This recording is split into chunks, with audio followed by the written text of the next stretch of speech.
Good morning. Welcome to the weekend. Welcome to the HolmFront. I'm Tyler, your host, and you will notice that to my right, as always, my overly artistic friend is not sitting. He decided to opt out. He quit. I'm just kidding. We did an episode that I rewatched and I was not happy with. I didn't think it was up to our quality. Not that we have a whole lot these days, but we're working on it, and I didn't think that it was up to par with where we should be, and it wasn't on brand. So I decided to scrap the episode, unfortunately, and I'm going to put in a replacement. I'm going to make this one short. Um, I'm just going to make it a recommends. Obviously, you've seen the thumbnail. So amongst everything that's coming out, there's show upon show upon show and movie upon movie upon movie. It's hard to keep up with everything. It's hard to determine what's good, what's not, especially depending on what standards you might have. So I figured I'd come on and recommend the show 1923. Now, I have not seen the other two entries in this universe. Apparently, there's Yellowstone and 1883. I chose to jump right in the middle, but it has Harrison Ford, so there we go. Which is one of the things I like about the show. There you go. So this show, for a couple of the things that I like, has a great score by a guy named Brian Tyler. He's done all the Yellowstone properties. So Yellowstone, 1883, 1923 are all Brian Tyler. He's also done stuff like Mario Brothers, Age of Ultron, a couple other things you might recognize. Great score.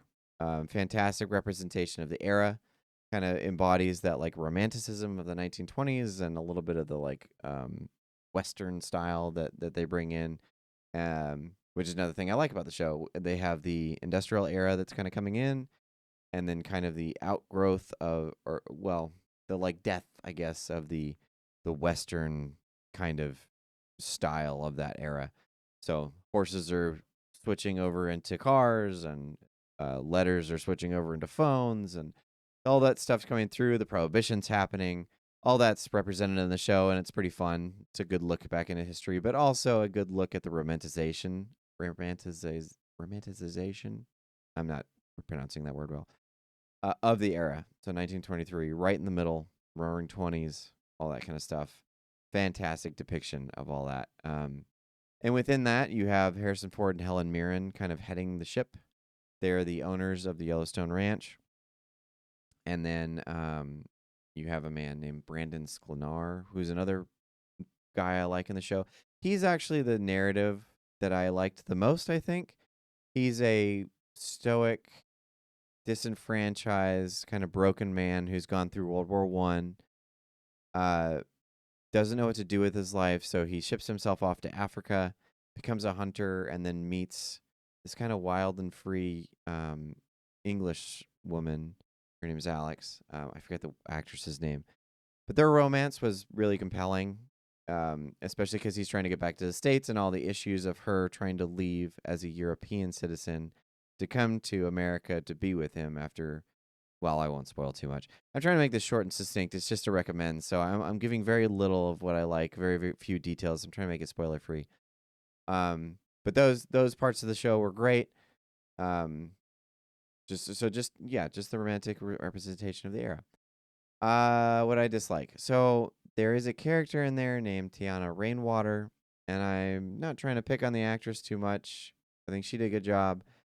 But I think the narrative was too disconnected from the entirety of the show. So there's 2 seasons.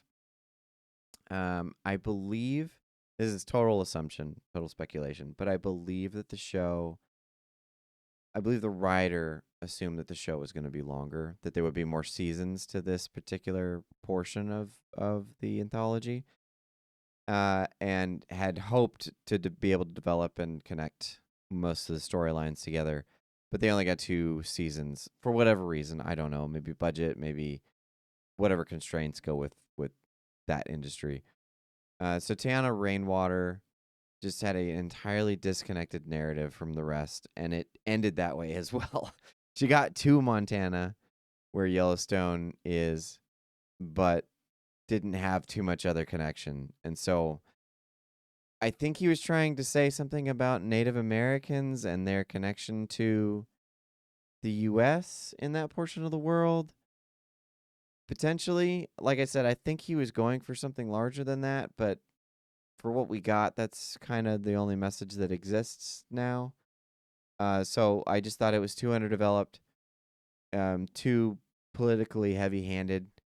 And I get it, like that era is just going to be rife with that type of stuff, but it just didn't feel like it fit the show. So wasn't a big fan of that whole narrative.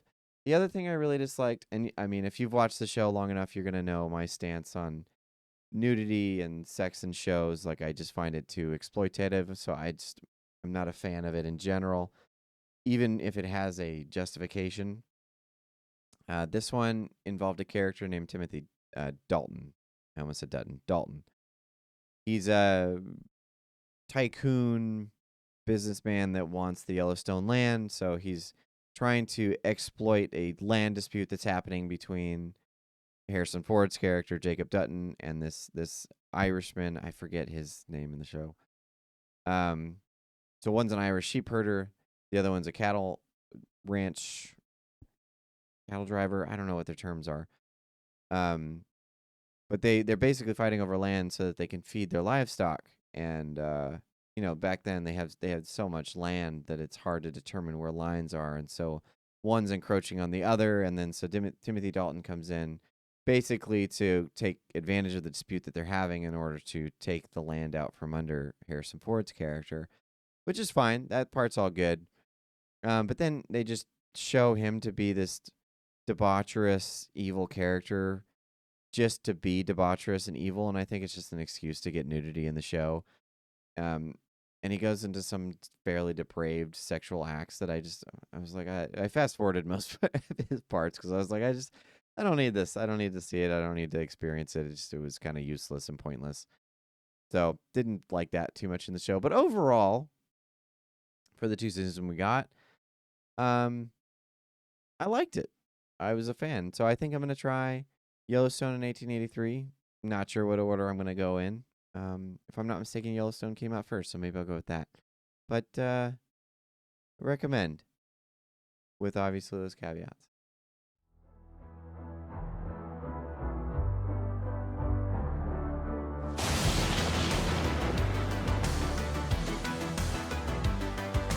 So you made it to the end of the video. If you liked it, please consider subscribing and leave us a comment. We'd love to hear what you thought.